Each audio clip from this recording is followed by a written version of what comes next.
Hey, yo soy el doctor Julián Sagredo y hoy desde el Museo de las Intervenciones en Churubusco les voy a platicar por qué el plan de AMLO contra los aranceles es simplemente genial. Hace algunas semanas comenzó la guerra económica y psicológica contra México de parte directa de Donald Trump. Subirían 5% los aranceles si no había un cambio en la contención de migrantes tratando de llegar a los Estados Unidos. Y así sucesivamente de 5 en 5, hasta según él, lograr que la presión sobre México hiciera que se arreste a los migrantes y se les regrese a sus países, y adicionalmente que se le acepte a todos los que expulse. Algo a todas luces inaceptable.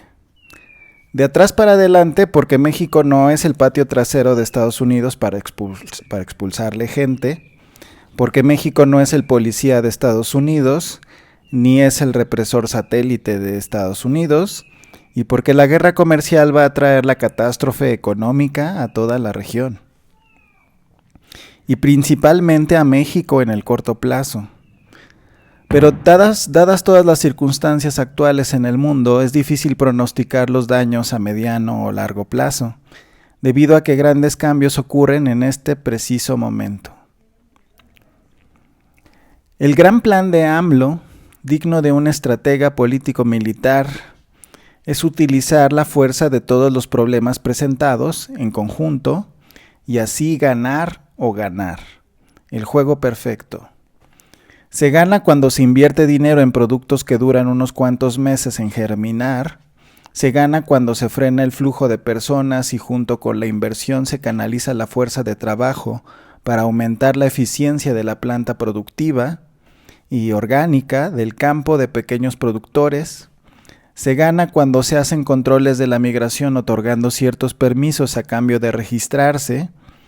Se controla la delincuencia en la franja fronteriza sur. Y se gana y se gana. La estrategia completa, de hecho, no ha sido revelada, pero pensamos nosotros que estará siempre basada en los elementos que se muestran en esta primera batalla. La llamaremos la batalla del maíz. ¿Cuánto tarda en germinar un maíz? 90 días. Eso dura la batalla. En la frontera sur se establecerá la presencia con carácter de urgente de la Guardia Nacional para cubrir todos los puntos de entrada oficial o clandestina. Su finalidad es asegurar que la gente sea registrada, no el de reprimir a la gente y regresarla a su país. Más bien, ayudará a los migrantes a detectar redes de tráfico de personas para que no sean víctimas. Sin embargo, este es un sistema de corrupción internacional que maneja 6,000 millones de dólares al año y no cederá fácilmente. Es a quienes menos les conviene el famoso pacto de la ONU, que considera tener fondos para el combate de todo tipo de tráfico de personas, a diferencia de lo que muchos desinformantes creen. También será difícil convencer a los migrantes de no entrar en estas redes de corrupción, porque muchas veces son ellos mismos los que los buscan. Hay una promesa de reducción de flujo de migrantes muy importante. Aquí la pregunta principal es, si es verdad que hay un flujo excepcional de migrantes en este momento que transitan por México, ¿a qué se debe? ¿Qué partes son inevitables y qué otras no? En un momento veremos las causas. Pero supongamos que las causas son, por ejemplo, que hubo una sequía y se malogró la cosecha de café y que vienen todos en un éxodo debido al fenómeno climático. Lo humano sería acomodarlos en las regiones en las que también el clima favorezca recibirlos por un periodo determinado de tiempo. Es decir, hay regiones que tienen sequía, pero otras tienen buenas lluvias. Los locales pueden lograr una mayor producción, pero con apoyo de los migrantes, México podría lograr la autosuficiencia en mucho menos tiempo y matar 2 pájaros de un tiro. Por lo tanto, cuando AMLO dijo que reforzó el programa Sembrando Vida para dar espacio también a los migrantes en toda la franja fronteriza, Está diciendo que los va a mantener ahí cerca de sus lugares de origen, cultivando, si son campesinos, hortalizas y árboles frutales y maderables. Es decir, vamos a invertir en aumentar nuestra producción, además de generar bienestar y riqueza, aprovechando la fuerza de los migrantes como se aprovecha la fuerza del oponente en el judo. Y aquí sé que algunos van a protestar y lo vamos a estudiar bien. ¿Son los migrantes una fuerza que frena o que acelera las economías? México ha sido uno de los países que más expulsa gente de su territorio, casi todos a los Estados Unidos. Esta migración se dio debido a las grandes oportunidades de trabajo técnico, físico y de habilidades que presentaba Estados Unidos durante y después de la Segunda Guerra Mundial. Los Estados Unidos eran la fábrica del mundo. En sus fábricas se hicieron las armas, las municiones, los vehículos y los aparatos de guerra que se mandaban a Europa, incluyendo y principalmente a Rusia, para pelear contra los alemanes nazis. Todas esas fábricas fueron impulsadas en parte por la mano de obra mexicana. Y tanto fue el atractivo que México se quedó en una crisis debido a la falta de trabajadores que se quedaran, y se notó mucho en la escasez de maíz. Pero un flujo migratorio que no muchos notan hoy en día es el que existe en Suiza, que revela la genialidad del plan de AMLO. Los suizos han crecido mucho y han recibido a muchísimos migrantes. En proporción a su población, es el flujo más grande del mundo. Este flujo aumentó con los tratados entre Suiza y la Unión Europea, que le permiten a cualquier europeo vivir en Suiza si consigue trabajo. Y México planea hacer algo parecido con Centroamérica. Si consigues trabajo acá, te puedes quedar, pero si ya no tienes trabajo, te tienes que ir. Eso sí, siempre te tienes que registrar. De inmediato, si eres campesino y entraste a México por la frontera sur, vámonos a sembrar maíz. En 90 días tendremos el maíz, y así lo que se necesite. A esto se refiere AMLO con que amplió el programa Sembrando Vida en la frontera sur. Y es que esa es la primera cortina, porque vienen otras. El Tren Maya, el Corredor del Istmo, combinado con el programa Sembrando Vida en todos los territorios del sur. La experiencia en Suiza muestra todo lo contrario de lo que las personas que creen que si apenas hay trabajo en México, ¿cómo le vamos a dar trabajo a migrantes? O que no es nuestro problema y deberíamos simplemente expulsarlos, y que los ayude la ONU o quien pueda. Muestra que los migrantes lo hacen porque se les acabaron las oportunidades en un lugar y las buscan en otro. Y que si hay un caldo de cultivo financiero y organizativo que pueda absorber a la fuerza de trabajo migrante, entonces te puedes convertir, como en el caso de Suiza, en el país más productivo del mundo, con los estándares de respeto a los derechos de sus trabajadores también más altos del mundo, con empleo pleno y libertad de empresa. El país que por mucho recibe el mayor flujo de migrantes en el mundo per cápita es también el más productivo del mundo y que tiene empleo pleno.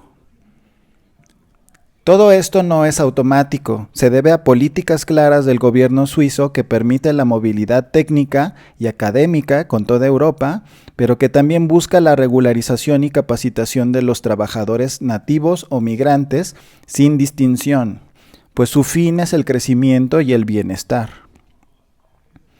Sin embargo, el flujo a Suiza ha sido tan grande que se han saturado sus medios de transporte. Eso de hecho yo lo viví directamente, pues cuando yo vivía en Zúrich en 1998, había un vagón para fumar por lo menos y muchos lugares vacíos por el tren. Pero ya cuando regresé en 2014, por ejemplo, ya no cabía la gente en el tren. Estaba desbordado y habían quitado el vagón para fumar, por lo que van a tener que aumentar sus impuestos o acelerar la construcción de medios de transporte más masivos.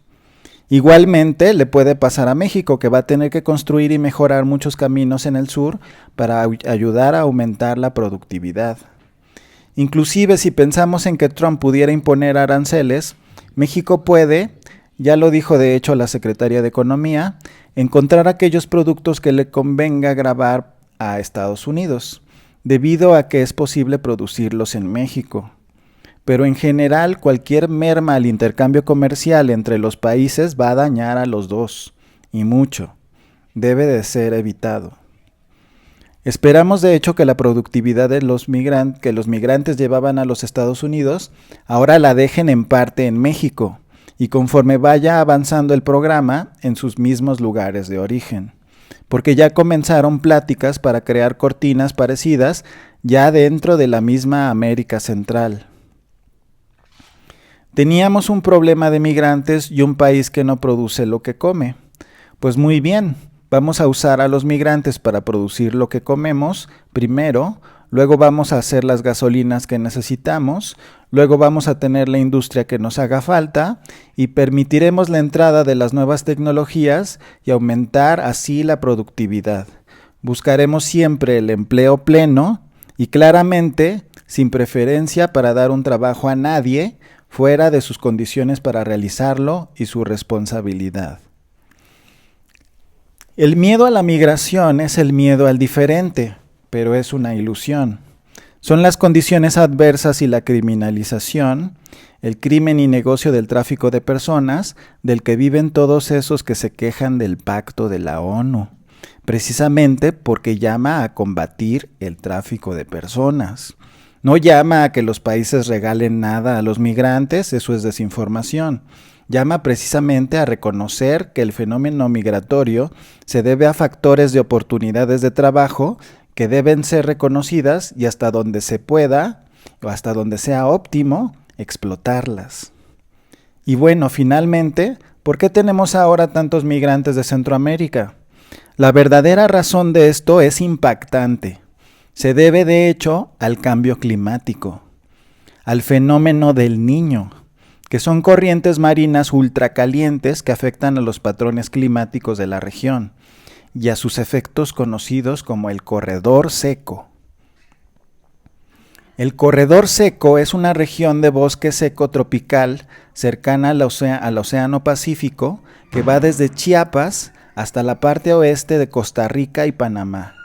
Los países más vulnerables a la sequía y a la precipitación extrema en la región son Guatemala, El Salvador, Honduras y Nicaragua.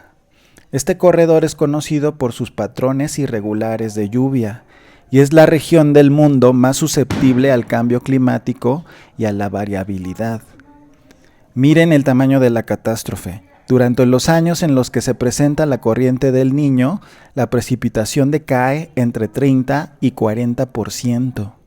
Y existen periodos largos de golpes de calor durante los cuales la lluvia es prácticamente nula. Esta ventana de tiempo sin lluvias, que está aumentando en su duración con los años, tiene consecuencias desastrosas en el cultivo de granos básicos como el maíz, que es una gran parte de la agricultura de subsistencia de la región. Y en contraste, durante los años de mucha lluvia, hay tormentas tropicales que frecuentemente tienen efectos devastadores, y la frecuencia de las sequías y las inundaciones han ido en aumento. Hay 45 millones de habitantes en esta región, de los que 40% viven en la zona rural, pero hasta 50% en Guatemala y Honduras. La mayoría viven debajo de la línea de pobreza y 20% viven en la extrema pobreza. Aproximadamente la mitad de los 1.9 millones de pequeños productores de granos básicos de Centroamérica viven en el corredor seco. Las familias viviendo en estas regiones tienen un acceso muy limitado a la infraestructura y a los servicios y casi nunca tienen a su disposición los recursos que necesitan para afrontar los riesgos a los que se enfrentan en su vida diaria.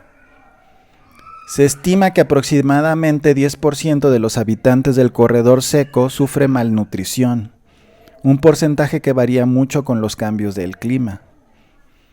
Entonces resulta que el plan, una vez que conocemos las causas de estas olas de migrantes tan grandes, es doblemente genial, porque en efecto se trata de personas que viven en el campo y se dedican a la siembra de granos básicos como el maíz, por lo que darles trabajo dentro del programa Sembrando Vida para que tengan sus plantas de maíz en 90 días es la medida adecuada, es la medida óptima.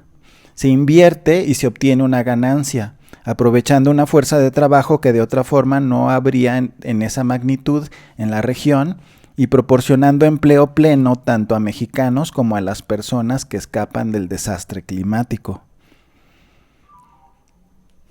Cuando nos dicen un migrante, ¿sabemos quién es?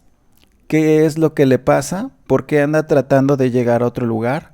La mayoría de las veces no, y algunos lo tratan de disfrazar con otros fenómenos menores, aunque violentos y llamativos. Sin embargo, la migración, que puede ser por oportunidades, por corrupción y pobreza, como en el caso de México, también puede ser causada por el abandono a los seres humanos a que lidien con los cambios del clima como puedan, con el riesgo de morir en una sequía tan larga, y sin programas que lo estudien y lo aprovechen en lo que se pueda. Tenemos que comenzar a hacer lo que dice la teoría de juegos, a tomar decisiones óptimas basadas en las interacciones de todos los actores involucrados y dejar de tener ideas fijas no óptimas basadas en el bien individual y en el egoísmo. En el decir, ese no es mi problema, porque la solución óptima es la que contiene la fuerza y las necesidades de todos. Eso ya es demostrable matemáticamente. Nosotros mismos somos un cuerpo de células que trabajan juntas. ¿Y a nosotros qué nos falta para dejar de ser racistas y clasistas? ¿Seguir pensando en países como si fueran permanentes o eternos?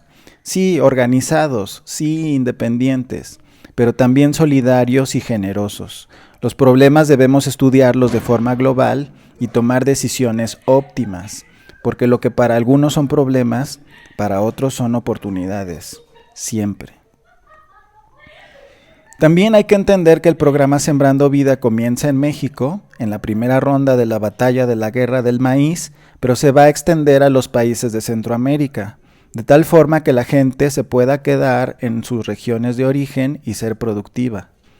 Si el problema, como hemos visto, es que hay tiempos largos de sequía extrema y luego tiempos de lluvias torrenciales, tal vez la solución para ello sea la creación de infraestructura como presas y sistemas de riego que les permitan cultivar con el agua que puedan guardar y ya no depender de la lluvia natural que ha dejado de ser regular. Inclusive aquellos que ahora sean contratados en México lo harán en regiones en las que la mano de obra mexicana no sea suficiente y que no esté muy alejada de sus lugares de origen para que en cuanto les sea posible puedan regresar. No es en un principio un programa de emigración permanente, pero sí flexible, para permitir que se empleen en donde sean necesarios, con movilidad y puedan regresar en cuanto la infraestructura y los programas en sus comunidades hagan posible resolver los problemas que les ha ocasionado el cambio del clima. El cambio del clima en Centroamérica es el mayor del mundo, un verdadero desastre, pero se debe más que otra cosa al abandono, porque era posible reducir los efectos de tan terribles cambios con infraestructura, que no se planeó. Es importante ahora tener un diálogo permanente con nuestros vecinos del sur para ayudarlos a planear el manejo del agua en el corredor seco y también aprender nosotros para aplicarlo en las regiones que tienen las mismas características en México. También recuerden que las soluciones siempre tienen que buscar lo óptimo, el mayor impacto, el mayor bienestar. Y esto requiere tomar todos los factores en cuenta y calcular la variabilidad de los resultados respecto a todas las variables. No son las ideas fijas, y mucho menos el clasismo, lo que nos va a dar soluciones. Eso solo nos va a dividir y a sacar nuestros prejuicios más bajos para tratar de justificar medidas de aislamiento o represión sin solucionar problemas y menos de forma óptima. Tenemos nosotros una gran ventaja, que es que nuestro secretario de Hacienda es un matemático aplicado muy acostumbrado a plantear estrategias como problemas de optimización, y a un presidente que siempre considera todos los factores, inclusive el humano y el social, para encontrar fórmulas incluyentes que puedan transformarse en óptimas usando algunas herramientas de recolección de datos, por ejemplo del clima, y de estimación de parámetros.